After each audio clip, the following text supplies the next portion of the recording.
भूखे मर जाना, लेकिन इन 4 लोगों पर कभी मदद मत मांगना। एक कौवा की ज्ञानवर्धक बातें।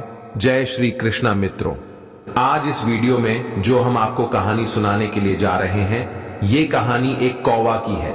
इस कहानी में एक कौवा ने ऐसी ज्ञानवर्धक 4 बातें बताई हैं कि चाहे भूखे मर जाना, पर इन 4 लोगों पर कभी मदद की भीख मत मांगना। तो मित्रों, वो कौन से 4 लोग हैं जो कौवा ने बताए हैं कि भूखे मर जाना, पर इनसे कभी मदद की भीख मत मांगना? आइए जानते हैं, इस कहानी के माध्यम से जानते हैं। और हाँ, आपसे निवेदन है, इस वीडियो को अनादर न करें और इस पवित्र कथा को पूरा सुने और आधा अधूरा छोड़कर जाने की गलती मत करना, क्योंकि इस पवित्र कथा को आधा अधूरा सुनने से पाप भी लग सकता है। और हाँ, हमारे चैनल के पेज के नीचे एक लाइक का बटन है, उसे जरूर दबाएं और लाइक करके जय श्री कृष्ण अवश्य लिखें। आइए मित्र, अधिक विलंब न करते हुए और सीधे कहानी पर पहुंचते हैं। दोस्तों, एक समय की बात है कि किसी जंगल में एक बार तबाही आ गई। तब आई कैसे आ गई थी उस जंगल में? बारिश के सीजन में भी बारिश नहीं हुई, एक बूंद पानी भी नहीं बरसा, सूखा पड़ चुका था। इसलिए जंगल के रहने वाले जानवरों के लिए, पशु पक्षियों के लिए कोई भी खाने की व्यवस्था नहीं रही थी। सब भूखे मर रहे थे। जानवर, पशु पक्षी धीरे धीरे उस जंगल को छोड़कर के दूसरे जंगल की ओर जाने लगे थे, दूसरे राज्य की ओर जा रहे थे। दोस्तों, उसी जंगल में एक कौवा का जोड़ा रहता था। वो कौवा का जोड़ा एक वृक्ष की डाल पर बैठा हुआ था। कौवा की जो मादा थी कौवी, वो बहुत ही भूखी थी, क्योंकि 3 दिन हो गए थे उन्हें कौवा और कवि के लिए कुछ खाने को नहीं मिला। कौवी बैठी बैठी डाली पर इधर उधर निहार रही है, कहीं कुछ खाने को मिल जाए। तब तक क्या होता है कि उसी वृक्ष के नीचे एक लोमड़ी एक मांस का टुकड़ा दबा करके आ जाती है। कौवी ने देखा तो उसके मुंह में पानी आ गया और कौवी जो थी लोमड़ी से कहने लगी, लो, मेरी बहन मैं 3 दिन से भूखी हूं, बहुत बड़ी मेहरबानी होगी आपके पास जो है, इसमें से थोड़ा मांस का टुकड़ा हमको भी दे दो, जो हमारी भूख शांत हो जाएगा, नहीं तो मेरा दम निकल जाएगा। दोस्तों, लोमड़ी ने देखा कौवी की तरफ अपने पति के साथ में बैठी है, तो लोमड़ी तो चालाक थी, क्योंकि ये तो आप जानते ही हैं कि लोमड़ी चालाक होती है।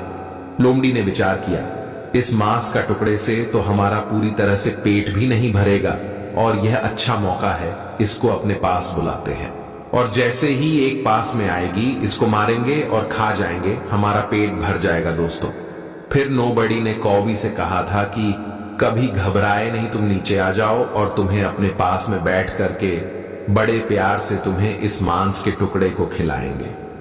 दोस्तों, कौवी भी तैयार हो जाती है और जब जाने को तैयार होती है, लोमड़ी के पास अभी कौवा रोक लेता है।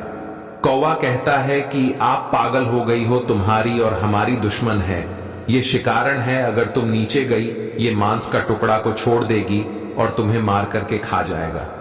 कौवी भी कहती है, नहीं मारेगा, मैं जाऊंगी जरूर, ये हमारे साथ ऐसा नहीं करेगा। कौवा फिर समझता है, तो मेरी बात को समझो, इसके पास ना जाओ, और नहीं तो यह तुम्हें मार के खा जाएगा। कौवी फिर भी कौवा की बात को नहीं समझती है, तो कौवा कहता है कि ऐसे तुम नहीं समझोगे, हम तुम्हें एक दास्तान सुनाते हैं, तब तुम समझोगी। ध्यान से मेरी पहले एक बात को सुनो, उसके बाद मैं जाना। दोस्तों, कौवी बैठ जाती है और लोमड़ी के पास में नहीं जाती है, और कौवा की बातें सुनने लगी। कौवा कहने लगा और समझने लगा, सुनो कौवी, कुछ समय पहले की बात है, इसी जंगल में एक बरगद का पेड़ था, और इसी बरगद के पेड़ में एक तोता और तोती रहते थे, यानी तोता तो तीका जोड़ा रहता था, और उसी बरगद के पेड़ के नीचे एक जो था सांप रहता था। इधर तोती जो अंडा दिया करती थी, उस अंडों को मैं सांप खा जाया करता था। जब भी तोती भोजन की तलाश में जाती थी और अंडे अकेले रह जाते थे, तो सांप निकलता था और आराम से अंडों को खा जाया करता था। कभी कभी तो बच्चे भी बन जाते थे, तो सांप बच्चों को भी खा जाया करता था। ये देख करके तोती बहुत परेशान हो चुकी थी। तोती के साथ में ऐसा कई बार हुआ। तोती बहुत दुखी हुई और बैठी बैठी रो रही थी। तोता भी बैठा बैठा रो रहा था। उसकी बरगद की एक डाल पर जलकुआं आकर के बैठ जाता है।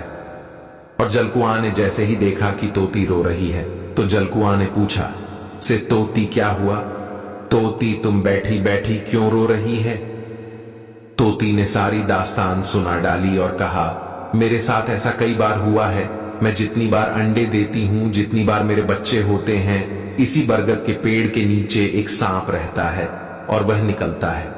जब हम लोग कहीं भोजन की तलाश में निकल जाते हैं तो मैं सांप निकलता है और हमारे अंडों को, हमारे बच्चों को खा जाता है।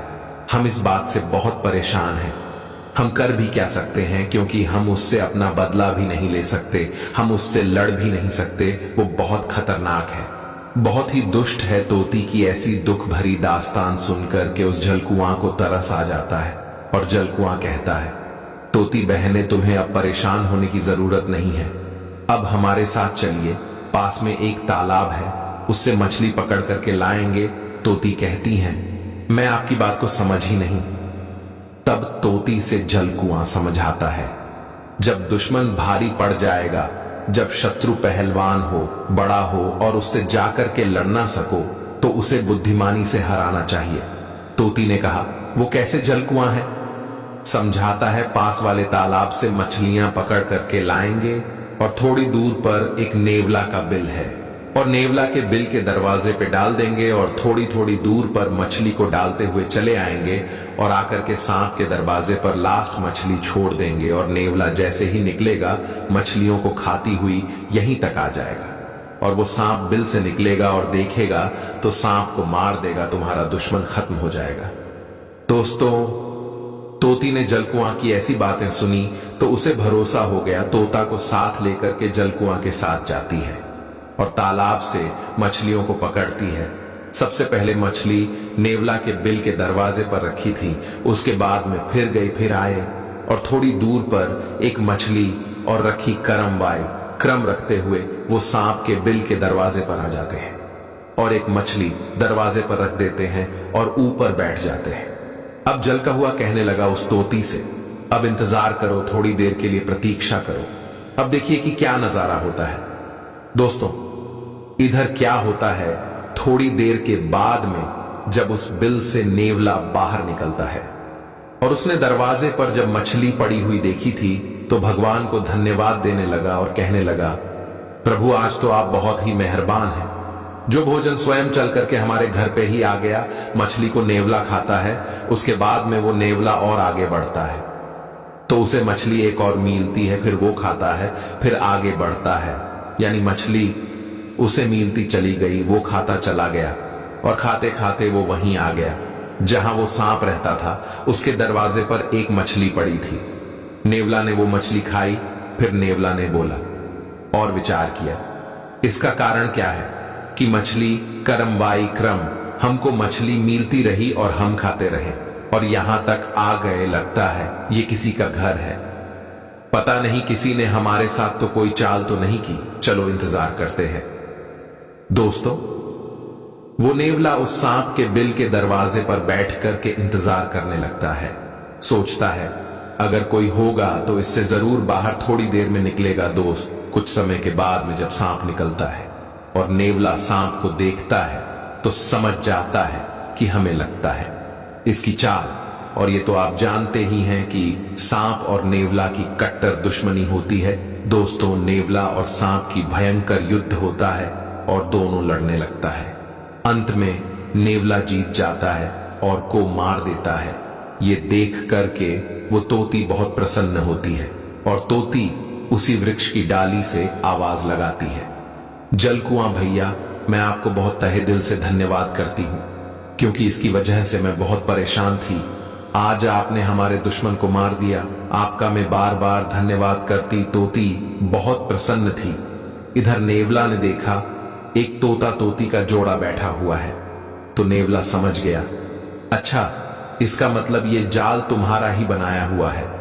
और उसके बाद नेवला को तोती सारी दास्तान सुनाती है। उसके बाद नेवला कहता है कि तो क्या ऊपर सही धन्यवाद देती रहूंगी या नीचे आकर के धन्यवाद दोगी? दोस्तों, वह तोती उड़ती है और नेवला के पास में पहुंचती है और पास में जाकर के बैठ जाती है, लेकिन नेवला उस पर भी वार कर देता है, उसे मार देता है और तोती को भी मार के खा जाए, तोता उधर सोच रहा है कि एक दुश्मन से हट नहीं पाई, एक दुश्मन से जीत नहीं पाए, तब तक दूसरे दुश्मन के चंगुल में चले जाइए। दोस्तों, वही बात समझाता हुआ कौवा कौवी से कहता है कि एक दुश्मन से दो लोग बचे, लेकिन दूसरे दुश्मन के चंगुल में फंस गए और वो तोती मर जाती है, क्योंकि उसने भरोसा कर लिया, भूल गई थी नेवला। दुश्मन है, ये हमको छोड़ेगा नहीं, इसलिए इसको भी तुम न जाओ, ये हमारी तुम्हारी दुश्मन है, ये जरूर तुमको मार देंगे। और भूलकर इसी तरीका से इन चार लोगों पर कभी मदद की भीख नहीं मांगना चाहिए। कौवी को और इंटरेस्ट बढ़ता चला गया। कौवा की बात को सुनकर करके कौवी कहने लगी, वो कौन से चार लोग हैं जिन पर कभी भी इंसान को मदद नहीं मांगना चाहिए? तो कौवा समझता है, पहला वो है आपका दुश्मन। अगर दुश्मन से आप मदद की भीख मांगने के लिए चाहेंगे तो वह दुश्मन मदद नहीं करेगा, आप पर वार करेगा, आपको नुकसान पहुंचाएगा, आपको मार भी देगा। इसीलिए दुश्मन से कभी भी मदद की भीख नहीं मांगना चाहिए। दूसरा है अभिमानी, घमंडी। अभिमानी इस व्यक्ति के पास भी कभी भी मदद की भीख मांगने मत जाना, चाहे मर जाना, क्योंकि अभिमान के पास जाएंगे तो वो तुम्हारा अभिमान में आकर के घमंड में आकर के तुम्हारा अपमान कर देगा, कुछ भी नहीं। तीसरा है कपटी के पास भी कभी मदद मांगने मत जा, क्योंकि कपटी जो होते हैं वो कपट भरे ही शब्द कहते हैं और कपट जरूर करते हैं, मदद तो नहीं करेंगे, लेकिन वो अपने कपट से तुम्हें कहीं ना कहीं फंसा लेंगे, तुमसे फायदा ले लेंगे और तुमको छोड़ डीएच देंगे, जिससे तुम्हारा बहुत बड़ा नुकसान हो जाएगा और तुम्हें पता भी नहीं चलेगा। इसलिए कपटी भी इंसान से मदद मांगने के लिए नहीं जाना चाहिए। चौथा है नशेबाज व्यक्ति। नसीब आज नशेबाज आदमी के पास भी कभी भी मदद की भीख मांगना, जैसे अगर आप कहीं जा रहे हैं, रास्ते में खड़े हैं, आपको कोई वाहन नहीं मिल रहा है और कहीं से एक बाइक वाला नशे में आ गया और उसके लिए अपने हाथ दिया, उसने रोक दिया और उसकी बाइक पर बैठ गए, क्योंकि वो तो नशे में है। आप तो जानते हैं कि नशे में व्यक्ति वाहन कैसे चलाएगा, कहीं ना कहीं जाकर के तो ठोक देगा या कहीं गड्ढे में डाल देगा, खुद मरेगा और तुमको भी मार देगा। तो इसलिए नशेबाज आदमी से भी कभी भी मदद की भीख मत मांगना चाहिए। रास्ते में मर जाना चाहिए, भूखे हो तो मर जाना, लेकिन ऐसे चार लोगों पर कभी भी मदद की भीख मत मांगना। एक दुश्मन, दूसरा आदमी, तीसरा कपटी और चौथा नशेबाज आदमी। दोस्तों, कौवा की इस तरीका से बातें सुनकर के कौवी समझ जाती है कि हमारा पति का हुआ सच कह रहा है, वो नहीं जाती है। तो दोस्तों, ये कहानी हमको यही सीख देती है कि भूखे मर जाना, लेकिन इन्हीं चार लोगों पर कभी भी मदद की भीख मांगने मत जाना, क्योंकि इन चार लोगों पर कपटी, दुश्मन, अभिमानी, नशेबाज ऐसे लोगों पर मदद की भीख मांगने के लिए गए तो आपको मिलने वाला कुछ नहीं है। आपका नुकसान हो जाएगा, आपका अपमान हो जाएगा, आपकी जिंदगी भी जा सकती है। तो दोस्तों, कैसी लगी हमारी ये कहानी? अगर ये कहानी आपको अच्छी लगी है, पसंद आई है, तो कमेंट बॉक्स में राय जरूर देना और हो सके तो अपने मित्रों के लिए भी शेयर कर देना। फिर मिलेंगे एक नई कहानी के साथ। दर्शक भाइयों, राधे राधे, जय।